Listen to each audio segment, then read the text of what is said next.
Hi, this is Scott CPA again. Today we're talking about the 1099 self-employed and their growing tax problems.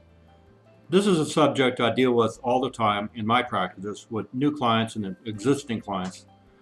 They just don't know what to do when they go into business, and they typically make a lot of mistakes, and a lot of them are tax mistakes, and it costs them dearly.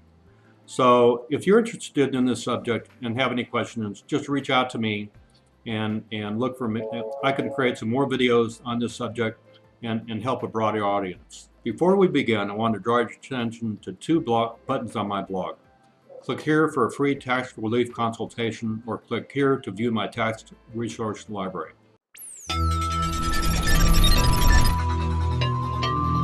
Okay, back to the topic of the day, 1099 self-employed and their growing tax problems. I have two specific cases right now recently involving persons being paid as 1099 employees.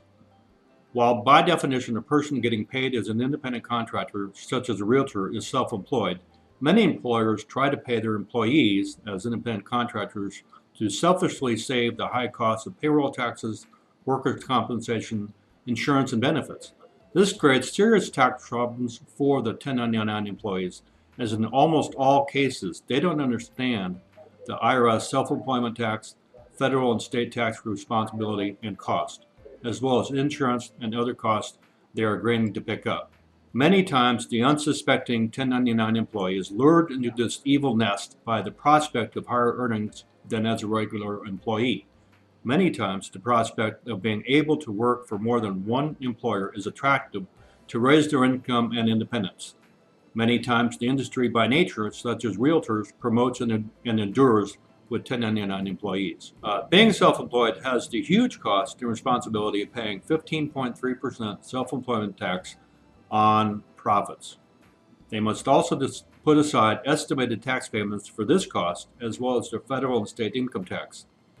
Most starting out with this responsibility simply don't understand the full financial ramifications and penalties if they don't make these payments. They just receive their paychecks from their employers and spend all the money. I would guess that 90% of the newly self-employed get surprised with a huge tax bill the first year when they prepare their returns. They are not prepared, and most of the time don't have the money to pay their taxes.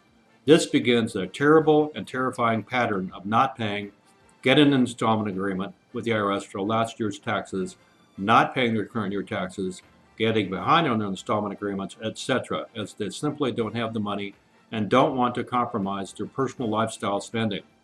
This goes on year after year, and the problem only grows and grows. I have a case right now where a young man is a 1099 employee and his wife is a regular employee, but withholds on her income taxes.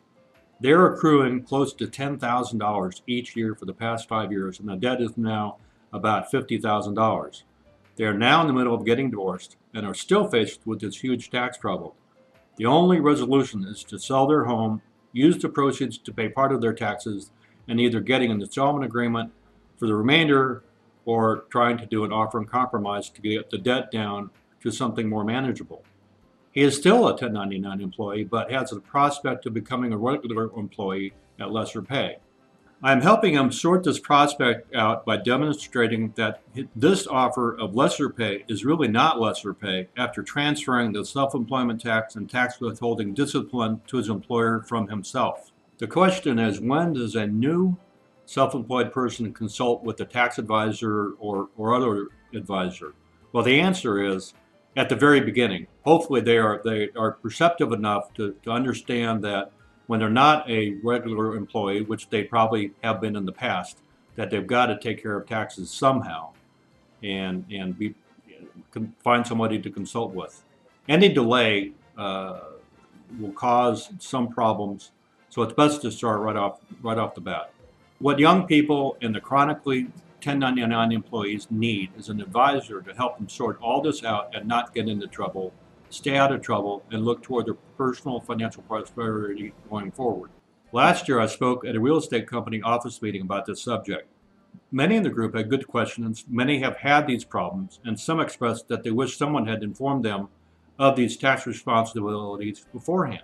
I know that some of these professionals know they have those problems, but they're hoping that the problem will go away, so they kind of ignore it. It gets frustrating for me, and I'm sure them, that a year, 2 years down the road, after they realize or quantify how big of a problem that they've created, now they've got to deal with it, and they just don't know where to turn. Once they recognize they've got the problem to the point where they're in over their head, they really need to call a tax professional to help them work through the problem, and so that they can put it to bed and get it taken care of and go forward without having to lose sleep over it again. I don't know of any tax professional or other professional group that provides specific guidance and mentoring for the chronically 1099 employee or self-employed.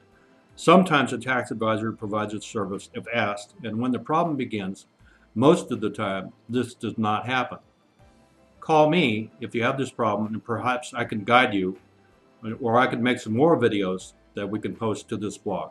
If you have tax problems, you should protect yourself by hiring a qualified tax problem specialist who have experience and strategies in negotiating with the IRS to get you the lowest amount that you have to pay. My contact information is below.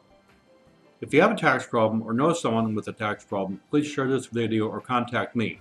Until next time, we look forward to hearing from you. Thanks again.